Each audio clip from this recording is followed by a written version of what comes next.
اعوذ باللہ من الشیطان الرجیم بسم اللہ الرحمن الرحیم السلام علیکم ورحمۃ اللہ وبرکاتہ۔ آج ہم الحمدللہ رب العالمین قرآن مجید کی تفسیر کا آغاز کر رہے ہیں، اور قرآن مجید کی تفسیر کے آغاز میں پہلی سورہ الحمد، جس کو سورہ فاتحہ بھی کہا جاتا ہے، اور اس کو سورہ فاتحہ اسی لیے کہا جاتا ہے کہ فاتحہ کا مطلب ہے آغاز کرنا، یعنی قرآن کا آغاز کرنے والی، قرآن کی ابتدا کرنے والی سورہ۔ اس کے علاوہ اس کو ام الکتاب بھی کہا جاتا ہے، اور یہ قرآن مجید کی سب سے زیادہ عظمتوں والی، فضیلتوں والی، برکتوں والی، شفا یاب کرنے والی سورہ ہے، کہ جس میں مرض الموت کے علاوہ ہر مرض سے شفا پائی جاتی ہے۔ تو سورہ فاتحہ کا آغاز جو ہے وہ بسم اللہ الرحمن الرحیم سے ہو رہا ہے۔ بسم اللہ الرحمن الرحیم یعنی ہر کام کو پروردگار عالم کے نام سے شروع کرنا، اور اس طریقے سے شروع کرنا کہ خدا کی وسیع رحمت، ایسی رحمت کہ جو عام بھی ہو اور خاص بھی ہو، اس کا یقین دل میں رکھتے ہوئے اس کام کی ابتدا کرنا۔ تو قرآن کریم کی ابتدا بھی بسم اللہ الرحمن الرحیم سے ہو رہی ہے، اور سورہ الحمد کی ابتدا بھی بسم اللہ الرحمن الرحیم سے ہو رہی ہے، یعنی کہ قرآن مجید میں 114 صورتیں، 114 صورتوں میں سے 113 صورتوں کی ابتدا جو ہے وہ بسم اللہ الرحمن الرحیم سے ہے، اللہ کے نام سے۔ صرف ایک سورہ ہے سورہ توبہ، کہ جس میں چونکہ اس کا آغاز جو ہے وہ کافروں کے ساتھ، مشرکوں کے ساتھ جو ہے جنگ کے حوالے سے اور سختی کے ساتھ ہے، اس لیے اس میں اللہ کی رحمت کو شامل نہیں کیا گیا ہے، بسم اللہ سے اس کا آغاز نہیں کیا گیا ہے۔ اور یہ چیز بھی ہم کو ایک درس دیتی ہے، کیونکہ قرآن کی ہر چیز میں درس ہمارے لیے بنا ہے، کہ ہم کو اپنی زندگی کے معاملات میں رحم و کرم سے اور شائستگی سے اور لطافت سے کام لینا چاہیے، اور سختی کو بس بہت ہی خاص موقعوں کے لیے رکھنا چاہیے، جس طریقے سے قرآن مجید نے ہمیں بتایا ہے کہ 113 صورتوں میں ابتدا بسم اللہ سے، اور صرف ایک صورت ایسی ہے کہ جس میں بسم اللہ کے بغیر ابتدا ہو رہی ہے۔ تو بہرحال یہ بسم اللہ الرحمن الرحیم جو ہے یہ سورہ الحمد کا جز ہے، اور اس کی کا گواہ مولا کائنات کا وہ قول ہے کہ جس میں آپ سے جب سوال کیا گیا کہ کسی نے پوچھا کہ مولا سبا مثانی کسے کہتے ہیں، سبا مثانی یعنی 7 آیتوں والی سورہ، تو آپ نے فرمایا کہ سورہ الحمد کو، تو اس نے کہا کہ مولا سورہ الحمد میں تو 6 آیتیں ہیں، تو آپ نے فرمایا کہ بسم اللہ الرحمن الرحیم بھی اس کی ایک آیت ہے، یعنی کہ ہمیں تمام سوروں کو سورہ توبہ کے علاوہ شروع بسم اللہ سے کرنا ہے، لیکن سورہ الحمد کی یہ خصوصیت ہے کہ اس میں بسم اللہ اس کی پہلی آیت کے طور کے اوپر شامل ہوئی ہے۔ اس طرح سے قرآن مجید کی پہلی آیت بھی بسم اللہ الرحمن الرحیم، اور پروردگار عالم کے نام سے اس کو رحمان سمجھتے ہوئے، اس کو رحیم سمجھتے ہوئے، اس کی عام اور خاص تمام رحمتوں کے اوپر یقین کے ساتھ ہمیں ہر کام کی ابتدا کرنی چاہیے۔ اور یہی وجہ ہے کہ پیغمبر اکرم احمد مجتبیٰ محمد مصطفیٰ صلی اللہ علیہ وآلہ وسلم کی مشہور حدیث ہے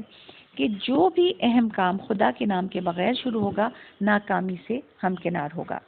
امیر المومنین علی ابن ابی طالب علیہ السلام ارشاد فرماتے ہیں کہ انسان جس کام کو انجام دینا چاہیے کہ بسم اللہ کہے، کیونکہ جو عمل خدا کے نام سے شروع ہو وہ مبارک ہے۔ امام محمد باقر علیہ السلام ارشاد فرماتے ہیں کہ جب کوئی کام شروع کرنے لگو، بڑا ہو یا چھوٹا، بسم اللہ کہو، تاکہ وہ بابرکت بھی ہو اور پر از امن اور سلامتی بھی۔ یہی وجہ ہے کہ جب پروردگار عالم نے پیغمبر اکرم کے اوپر پہلی وحی نازل فرمائی تو فرمایا اقرأ بسم ربک الذی خلق، پڑھو اپنے رب کے نام سے۔ اس کے بعد جب ہم تاریخ کے اوپر نظر ڈالتے ہیں تو ہمیں نظر آئے گا کہ جب حضرت نوح علیہ السلام نہایت سخت طوفان کے عالم میں کشتی کے اوپر سوار ہوئے، تو تمام خطرات سے بچنے کے لیے اور مشکلات کے اوپر قابو پانے کے لیے انہوں نے اپنے ساتھیوں کو حکم دیا کہ کشتی کے چلتے اور رکتے بسم اللہ کہو۔ چنانچہ ان لوگوں نے اس پورے خطرناک راستے کو کامیابی کے ساتھ طے کیا اور امن اور سلامتی کے ساتھ اترے۔ جناب سلیمان علیہ السلام نے جب ملکہ سبا کو خط لکھا تو اس کا سرنامہ کلام بھی بسم اللہ ہی کو قرار دیا۔ تو غرض یہ کہ انسان تمام کاموں کو جب اللہ کے نام سے شروع کرتا ہے تو اسے اپنے اندر ایک قوت اور ایک طاقت محسوس ہوتی ہے، وہ مطمئن اور پرسکون رہتا ہے، اس کو مشکلات کا کوئی خوف نہیں رہتا، اس کے اندر مایوسی پیدا نہیں ہوتی۔ عبداللہ ابن یحییٰ حضرت علی علیہ السلام کے محبوں میں سے تھے۔ ایک مرتبہ آپ کی خدمت میں حاضر ہوئے اور بسم اللہ کہے بغیر اس چارپائی کے اوپر بیٹھ گئے جو وہاں پر رکھی ہوئی تھی۔ اچانک زمین کے اوپر گرے اور ان کا سر پھٹ گیا۔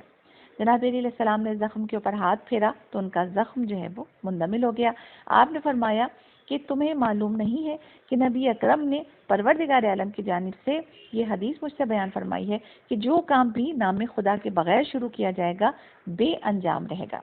عبداللہ کہتے ہیں کہ میرے ماں باپ آپ پر قربان ہوں، میں یہ جانتا ہوں اور آج کے بعد اسے میں کبھی ترک نہیں کروں گا۔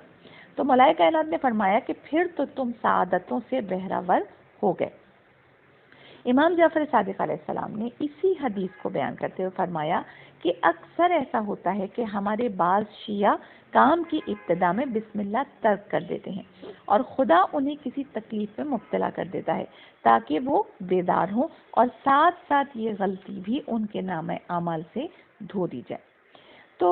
ہر کام کی ابتدا میں اسلام نے بسم اللہ پڑھنے کی فضیلت اور فوائد بیان کیے ہیں، اس کی تاکید کی ہے، یہاں تک کہ ہمیں زندگی میں اپنے ہر لمحے بسم اللہ کو یاد رکھنا چاہیے، اللہ کا نام لے کر ہر کام کو شروع کرنا چاہیے، چاہے ہمارا کتنا ہی چھوٹے سے چھوٹا کام کیوں نہ ہو، یہاں تک کہ ہم پانی پئیں، کھانا کھائیں، کپڑے بدلنا، نیا کپڑا پہنتے وقت، پرانا کپڑا اتارتے وقت، اور اسی طریقے سے قدم اٹھا رہے ہیں، گھر سے باہر جا رہے ہیں، گھر کے اندر آ رہے ہیں، کھڑے ہوتے وقت، بیٹھتے وقت، لیٹتے وقت، صبح کو بستر سے اٹھتے وقت، کاپی پینسل اٹھاتے وقت، پڑھائی شروع کرتے وقت، یعنی کہ انسان کو جب اپنے ہر کام میں بسم اللہ پڑھنے کی عادت ہوگی، ہر کام میں،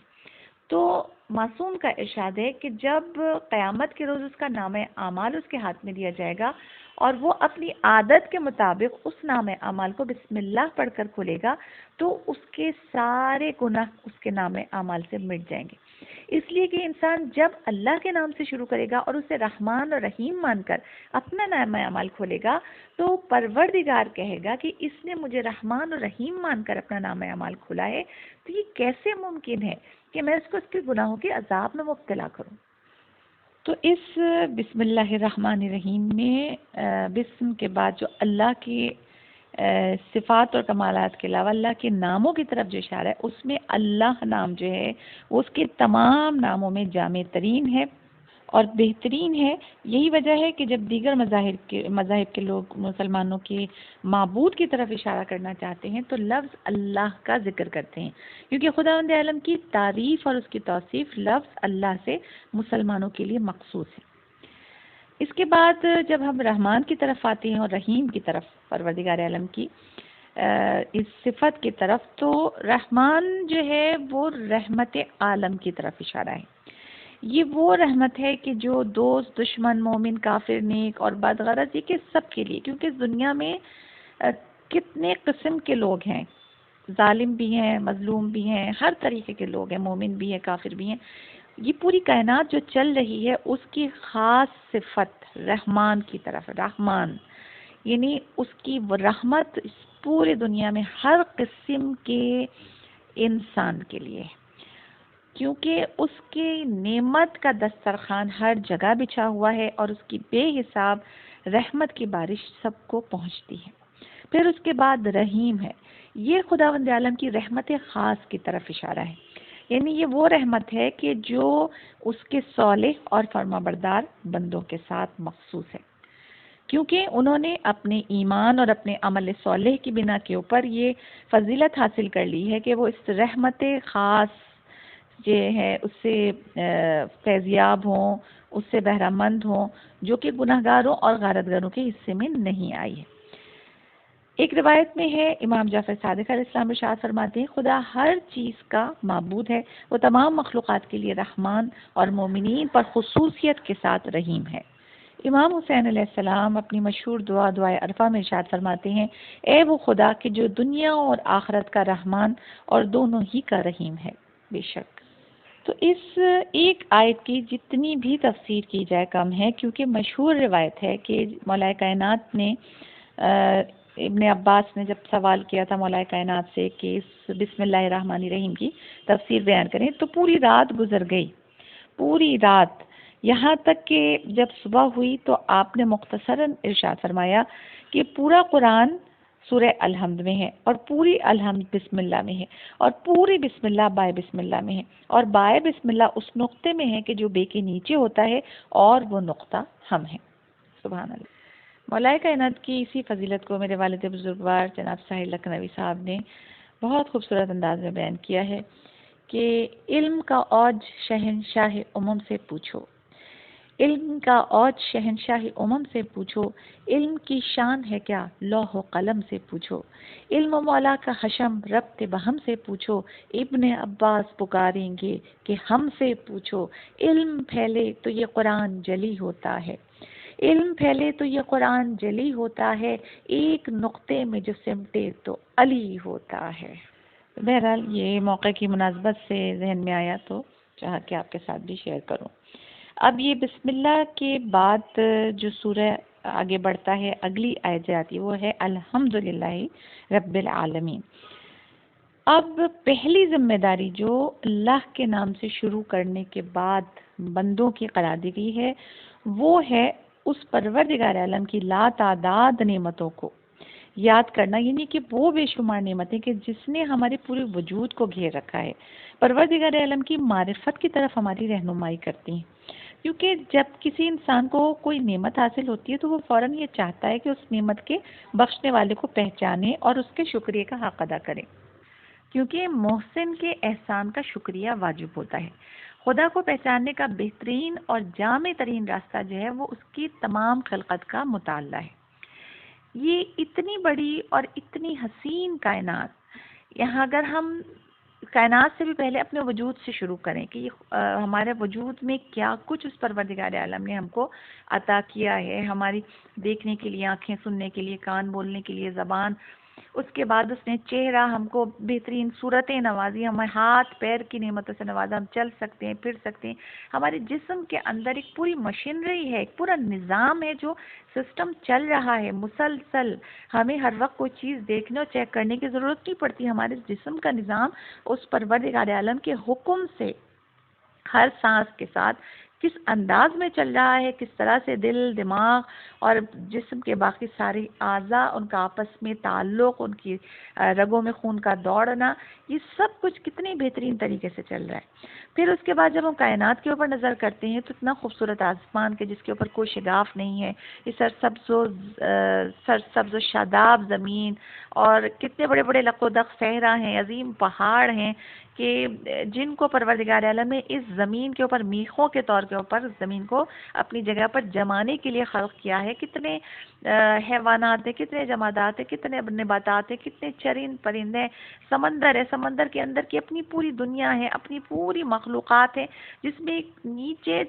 تہ میں دبے ہوئے چھوٹے سے چھوٹے معمولی سے معمولی نقطے کے برابر کیڑے کو بھی جو ہے وہ پروردگار عالم کی جانب سے رزق مل رہا ہے۔ تو اس کی اتنی حسین کائنات، اس میں ایک ایک چیز، آسمان کو جس طرح سے سجایا گیا ہے، ایک ایک چیز کے اوپر، اس کی ایک ایک مخلوقات کے اوپر انسان جو ہے غور کرے تو پروردگار عالم کی معرفت حاصل ہوتی ہے۔ جب اس کی معرفت حاصل ہوگی تو پروردگار کا دل سے شکریہ انسان ادا کرے گا، اس کی نعمتوں کو تسلیم کرے گا کہ پروردگار تیری حمد و ثنا ہے، ساری تعریف کے قابل تو ہے کہ تو نے ہمیں اتنی حسین نعمتیں، اتنا بہترین نظام کائنات قرار دی کر کے ہمارے لیے پیدا کیا، سورج، چاند، ان کا پورا ایک نظام، جیسے ہمارے جسم کے اندر کا سارا نظام چل رہا ہے اسی طریقے سے پوری کائنات کا نظام چل رہا ہے۔ اور اس کے علاوہ بھی جب ہم اور ہٹ کر سوچیں تو کسی بھی انسان کے اندر اگر کوئی خوبی پائی جاتی ہے یا کوئی انسان کوئی بڑا کام کرتا ہے، کوئی کارنامہ انجام دیتا ہے، ان سب کی تعریف بھی پروردگار عالم ہی کی جانب جاتی ہے۔ یعنی ہم نے کسی کے حسن کی تعریف کی تو وہ اللہ کی تعریف ہے کہ اللہ نے بنایا ہے، کسی کے کمال کی تعریف کی تو اللہ کی تعریف ہے کیونکہ اللہ نے اس کے اندر وہ صلاحیتیں پیدا کی ہیں۔ اس کے علاوہ جو بھی کوالٹی پائی جاتی ہے، یعنی کوئی اگر بہت سخی ہے، سخاوت کرتا ہے، یا کوئی ڈاکٹر بہترین علاج کرتا ہے، یا کوئی چیز ایجاد کرتا ہے، ان سب کی تعریفیں جو ہے وہ پروردگار عالم کی جانب جاتی ہیں۔ پھر اسی طریقے سے بادل بارش برساتے ہیں، زمین اپنی برکتیں ہمیں دیتی ہے، یہ سب کچھ بھی اسی کی جانب سے، لہذا ہر بات پر اس کی حمد اور اس کا شکر ہے۔ اور خالی حمد اور شکر کو دیکھیں اگر پروردگار عالم کا، تو ساری چیزوں کو ایک طرف، ساری نعمتیں ایک طرف، اگر ہم صرف ایک ہی نعمت کا شکریہ ادا کریں کہ پروردگار تو نے خدا کس گھر میں اتار دیا ہوتا ہے کسی یہودی کے یہاں، کسی مجوسی کے یہاں، کسی کافر کے یہاں، کسی عیسائی کے یہاں، کسی ہندو کے یہاں، کسی غیر مومن کے یہاں، تو پھر ہمارا کیا ہوتا؟ تو نے ہمیں کتنی بڑی نعمت سے نوازا ہے، نعمت مودت سے نوازا ہے، اپنی معرفت دی ہے، رسول خدا کا عشق دیا ہے، اہل بیت کی محبت دی، امام حسین کا غم منانے کی توفیق عطا فرمائی، فرش عزا پر بیٹھنے کی سعادت دی، ذکر آل محمد سننے کا شرف دیا۔ اس وقت جو ہم یہ تفسیر بیان کر رہے ہیں اور تفسیر سن رہے ہیں، یہ بھی کتنی بڑی اللہ کی نعمت ہے کہ اس نے ہم کو نصیب کیا، ہم کو توفیق دی، ہم کو اس راستے پر پہنچایا، اس پر لگایا۔ ہر چیز اس کی دی ہوئی توفیق سے ہم کو حاصل ہوتی ہے۔ تو پھر جس طریقے سے ساری کائنات اللہ کی ہے، جس طرح ساری عبادت اللہ کے لیے ہے، جس طرح سارے سجدے اللہ کے لیے، اسی طریقے سے ساری حمد اور ثنا بھی پروردگار عالم کے ساتھ مخصوص ہے، صرف اسی کی ذات کے لیے۔ اس کے بعد اگلی آیت الرحمن الرحیم، یعنی رحمان اور رحیم کے بارے میں تھوڑا بہت بسم اللہ کے سلسلے میں بیان کیا، بسم اللہ کی آیت کے حوالے سے بھی اس کی صفت رحمان اور رحیم کے بارے میں بیان کیا گیا ہے۔ اب یہاں پر ایک روایت سن لیں، پیغمبر اکرم ارشاد فرماتے ہیں کہ خداوند عالم کی رحمت کے 100 باب ہیں، 100 باب، 100 دروازے، جس میں سے اس نے ایک کو زمین پر نازل کیا ہے، ایک کو کھول دیا اس نے زمین کے لیے اور اسے اپنے مخلوق میں تقسیم کیا ہے۔ لوگوں کے درمیان جو لطف و مہربانی ہے، جو محبت ہے، وہ اسی کی ایک جھلک ہے، یعنی 99 رحمت کے باب اس نے مخصوص کر رکھے ہیں، قیامت کے دن اپنے بندوں کو اس سے نوازے گا، اپنے مومنین کے لیے، مخصوص لوگوں کے لیے۔ یعنی اس دنیا میں آج ہم جو دیکھ رہے ہیں کہ آپس میں جو بھی ہمارے پیار و محبت ہے، جو بہترین تعلقات ہیں، جو اللہ کی نعمتیں ہیں، جس کا حصول میں سب لوگ لگے ہوئے ہیں، جتنی بھی چیزیں ہیں، جو لطف و کرم ہے، جو مہربانی ہے، وہ ایک باب خدا نے کھولا ہے اس دنیا کی طرف، اور 99 اپنے قیامت کے دن کے لیے اپنے مخصوص مومن صالح لوگوں کے لیے اس نے رکھے ہوئے ہیں اور اپنے بندوں کو اس سے نوازے گا۔ تو کتنی بڑی اس کی رحمانیت اور رحیمیت ہے۔ تو رحمان اور رحیم کے معنی اور مفہوم جو ہے وہ بہت زیادہ وسیع ہیں، اور یہ دونوں صفات جو اہم ترین اوصاف خداوندی ہیں، ہر روز کی نمازوں میں اگر ہم غور کریں اور اس کو دیکھیں تو ہر روز کی نمازوں میں ہمیں 30 مرتبہ، کم از کم 30 مرتبہ ذکر ہوتی ہے، یعنی کہ 2 مرتبہ سورہ الحمد میں اور 1 مرتبہ اس کے بعد والی صورت میں، یعنی اس طرح ہم 60 مرتبہ خدا کی تعریف صفت رحمت کے ساتھ کرتے ہیں۔ اور یہ چیز جو ہے تمام انسانوں کے لیے ایک درس کا پہلو ہے کہ وہ اپنے آپ کو زندگی میں ہر چیز سے زیادہ اس اخلاق خداوندی کے ساتھ ملا کر رکھیں۔ یعنی اس طرف بھی اشارہ ہے اس میں کہ اگر ہم اپنے آپ کو خدا کا بندہ سمجھتے ہیں تو ایسا نہ ہو کہ ہم اس کی رحمانیت اور اس کی رحیمیت کو نظر میں رکھنے کے بجائے جو ہیں بے رحم لوگوں کے سلوک، جو ان کے کمتر لوگوں کے ساتھ ہوتے ہیں، ان سے نچلے لوگوں کے ساتھ ہوتے ہیں، ان کے غلاموں کے ساتھ ہوتے ہیں، ہمیں وہ اچھے لگنے لگیں کہ ہم وہ دیکھو اپنے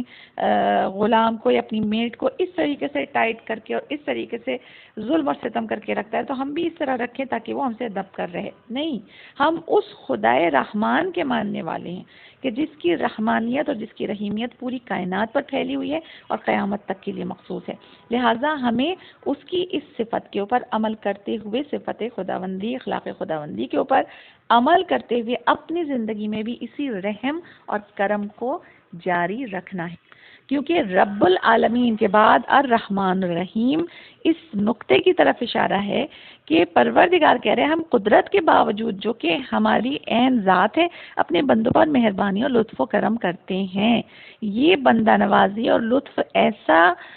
بندے کو پروردگار عالم کے اوپر فریفتہ کر دیتا ہے کہ وہ انتہائی خلوص کے ساتھ کہتا ہے کہ الرحمن الرحیم، یعنی پروردگار وہ کہ جو رحمان بھی ہے اور جس کی رحمت جو ہے وہ پوری کائنات میں بھی پھیلی ہوئی ہے اور آخرت کے لیے بھی مخصوص ہے۔ پھر اس کے بعد اگلی آیت ہے مالک یوم الدین، وہ خدا جو روز جزا کا مالک ہے۔ اب یہاں اس آیت میں اسلام کی دوسری اہم اصل یعنی قیامت اور دوبارہ قبروں سے اٹھنے کی طرف توجہ دلائی گئی ہے، اور یہ فرمایا گیا ہے کہ وہ خدا جو جزا کے دن کا مالک ہے، یعنی وہ دن کہ جب تمام انسان اس بڑے دربار میں حساب کے لیے حاضر ہوں گے، لوگ اپنے مالک حقیقی کے سامنے کھڑے ہوں گے، اپنی تمام کہی ہوئی باتیں، کیے ہوئے کام، یہاں تک کہ سوچے ہوئے افکار کو اپنے سامنے موجود پائیں گے، حتیٰ کہ کوئی سوئی کی نوک کے برابر بھی بات جو ہے وہ ختم نہیں کی جائے گی، نابود نہیں ہوگی، فراموش نہیں کی جائے گی، بلکہ ہمارا ایک ایک عمل جو ہے وہ اس کے سامنے ہوگا۔ ہم پورے اعمال و افعال کے ساتھ ان اعمال کی جواب دہی کے لیے اس کی بارگاہ میں حاضر ہوں گے، نہ صرف ان امور کے لیے کہ جو ہم نے کیے ہیں، بلکہ ان امور کے لیے بھی کہ جن کو ہم خود تو بجا نہیں لائے لیکن ہماری وجہ سے جو امور انجام دیے گئے، تو ہم سب کو ان سب چیزوں کی جواب دہی کا سامنا کرنا ہوگا۔ اب یہاں پر ایک سوال پیدا ہوتا ہے کہ کیا خدا اس جہاں کا مالک نہیں ہے؟ اگر ہے تو پھر ہم اسے مالک روز جزا کہتے ہیں۔ اس کا جواب یہ ہے کہ خدا کی مالکیت اگرچہ دونوں جہانوں پر محیط ہے، لیکن اس مالکیت کا ظہور جو ہے وہ قیامت کے دن بہت زیادہ ہوگا، کیونکہ اس دن تمام مادی رشتے جو ہیں اور جتنے بھی انسان کے تعلقات ہوتے ہیں وہ سب ختم ہو جائیں گے۔ وہ کوئی شخص کی کسی کے کام نہیں آ سکے گا، کیونکہ اس دنیا میں تو پھر بھی ایسا ہوتا ہے، کبھی کوئی کسی سے مالی مدد کے لیے اٹھ جاتا ہے، کبھی زبان سے مدد کر رہا ہوتا ہے، کبھی کسی طریقے سے، لیکن اس وقت کہ کوئی کسی کے کام نہیں آ سکتا، کوئی کسی کی مدد نہیں کر سکتا، صرف انسان کو اپنے اعمال کا حساب دینا ہوگا۔ ایک حدیث میں امام زین العابدین علیہ السلام سے مروی ہے کہ جب مولا اس ایک دعا پڑھ رہے تھے اور جب آپ نے سورہ الحمد پڑھی اور الحمد میں جب آپ مالکی یوم الدین تک پہنچے تو آپ اس طرح سے اس جملے کو بار بار کہہ رہے تھے کہ جیسے آپ کی روح جو ہے وہ بدن سے پرواز کر جائے گی۔ تو یہ لفظ یعنی مالکی یوم الدین جہاں جہاں آیا ہے قرآن میں، اس سے مراد قیامت کا دن ہے اور جزا کا دن ہے، سزا کا دن ہے۔ اس دن جب سارے پردے ہٹ جائیں گے اور انسان اپنے اچھے و برے اعمال کی جزا پائے گا۔ امام جعفر صادق علیہ السلام سے روایت ہے، آپ نے فرمایا کہ یوم الدین سے مراد روز حساب ہے۔ اس کے بعد اگلی آیت، ایاک نعبد و ایاک نستعین، پروردگار ہم تیری ہی عبادت کرتے ہیں اور تجھ ہی سے مدد چاہتے ہیں۔ یعنی عبادت کے قابل بھی صرف پروردگار عالم کی ذات ہے اور پروردگار ہی کی ذات ہے کہ جو ہماری مددگار ثابت ہو سکتی ہے، جسے ہمیں زندگی کے ہر کام میں صرف اس کی طرف توجہ کر کے اس سے مدد طلب کرنا چاہیے۔ دنیا میں کسی کے اوپر بھروسہ نہیں کرنا چاہیے، اپنی محنتیں کرنی چاہیے، اپنی کوششیں کرنی چاہیے، لیکن مدد اپنے رب سے طلب کرنی چاہیے، کیونکہ جس کام میں پروردگار عالم کی مدد شامل حال ہو جائے اس کام کا کیا کہنا، زندگی کے سارے مسائل حل ہو جائیں، اور اگر آخرت میں مدد شامل ہو جائے تو آخرت سنور جائے۔ تو صرف پروردگار عالم کی ذات ہے کہ جسے انسان تمام چیزوں میں اپنا سہارا قرار دے سکتا ہے، اس کی ذات پر اعتماد کر سکتا ہے، اور اس کی ذات کے اوپر انسان کا یہ بھروسہ اور اعتماد اس کو دنیاوی تمام خداؤں سے کہ جو جگہ جگہ انسان لوگوں کے اوپر بھروسہ کرتا ہے ان سب سے دور کر دے گا، صرف اپنی رب کی ذات کے اوپر بھروسہ کرنے کے قابل بنا دے گا۔ تو ایسا شخص یقیناً بہت خوش نصیب ہے اور ایمان کے بلند ترین درجے کے اوپر فائز ہے۔ پھر اس کے بعد اہدنا الصراط المستقیم، ہمیں سیدھے راہ کی ہدایت فرما۔ یعنی انسان اگرچہ مومن ہے، مومن بھی ہے، یعنی انسان تو مختلف قسم کے ہوتے ہیں، اگرچہ مومن ہے،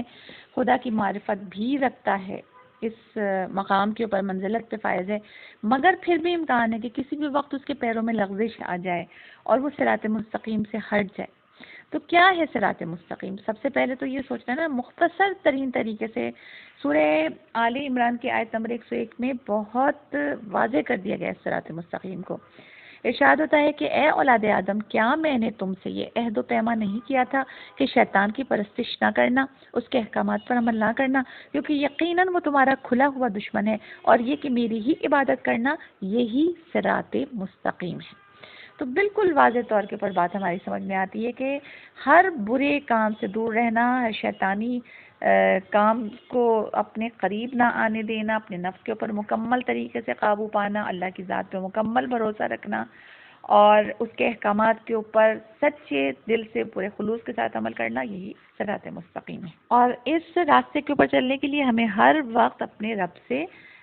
دعا مانگنے کی ضرورت ہے کہ ہم کو سیدھی راہ کے اوپر کی طرف ہدایت فرما، ہم کو سیدھے راستے پر چلا، تاکہ ہمارے قدم جو ہیں وہ ڈگمگائیں نہیں، اور اگر ہم خدا نخواستہ منحرف ہیں تو ہم اس راہ ہدایت کے اوپر، راہ مستقیم کے اوپر آ جائیں۔ اس کے بعد اس سورہ کی آخری آیت یعنی صراط الذین انعمت علیہم غیر المغضوب علیہم ولا الضالین،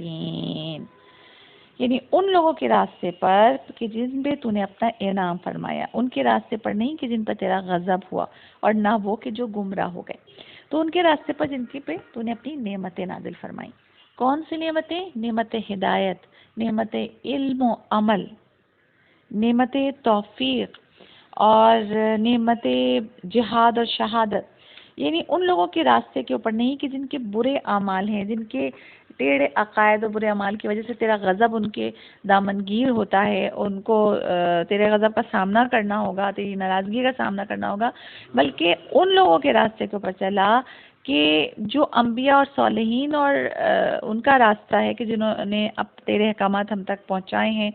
جو نعمت لطف و الہی سے نوازے گئے ہیں، ان کے راستے کے اوپر ہمیں چلا۔ تو اس راستے کے اوپر چلنے کی ہمیں دن رات جو ہے وہ خواہش ظاہر کرنی چاہیے۔ اب اس کے بعد اس میں مغضوب علیہم ولا الضالین، اب اس میں یہ کہ مغضوب سے کون مراد ہے اور ضالین سے کون مراد ہے۔ تو ضالین سے مراد وہ گمراہ لوگ ہیں کہ جو خود گمراہ ہیں لیکن دوسروں کو گمراہ نہیں کرتے، جبکہ مغضوب علیہم سے وہ لوگ مراد ہیں کہ جو خود بھی گمراہ ہیں اور دوسروں کو بھی گمراہ کرنے کی کوشش کرتے ہیں، یعنی کہ اپنے رنگ میں رنگنے کی کوشش کرتے ہیں۔ تو جب ہم کو یہ محسوس ہو کہ کچھ لوگ ایسے ہیں کہ جو خود بھی اچھا کام نہیں کر رہے ہیں اور دوسروں کو بھی اچھے کاموں سے روک رہے ہیں، تو ہم یہ سمجھ لیں کہ یہ لوگ جو ہیں وہ مغضوب علیہم سے مراد ہیں کہ جن کے اوپر اللہ کا غضب نازل ہوگا۔ تو اس ایک آیت میں نعمت ہدایت کا بھی ذکر ہے کہ نعمت ہدایت سے مراد محمد والے محمد ہے، نعمت مودت ہے، اور مغضوب علیہم سے مراد وہ لوگ ہیں جو خود بھی گمراہ ہیں، دوسروں کو بھی گمراہی کی طرف کھینچ کے لاتے ہیں، اور ضالین سے مراد وہ لوگ ہیں کہ جو خود گمراہ ہیں لیکن دوسروں کو گمراہ نہیں کرتے۔ تو یہاں پر اس آخری آیت کے ساتھ سورہ الحمد کی تفسیر کا اختتام ہوتا ہے۔ پروردگار عالم سے ہماری دعا ہے کہ وہ ہمیں اس کی قرآن کی ایک ایک آیت کو، ایک ایک لفظ کو سمجھنے کی، اس پہ غور و فکر کرنے کی توفیق عطا فرمائے، اور اس کے بعد ہمیں اپنی زندگیوں میں اس پہ عمل کرنے کی توفیق عطا فرمائے، ہم اس کو عملی جامے کے طور پر اپنی زندگیوں میں لاگو کر سکیں۔ پروردگار عالم ہماری ان تمام عبادتوں کو اپنی بارگاہ میں قبول فرمائے۔ ربنا تقبل منا انک انت السمیع العلیم برحمتک یا ارحم الراحمین۔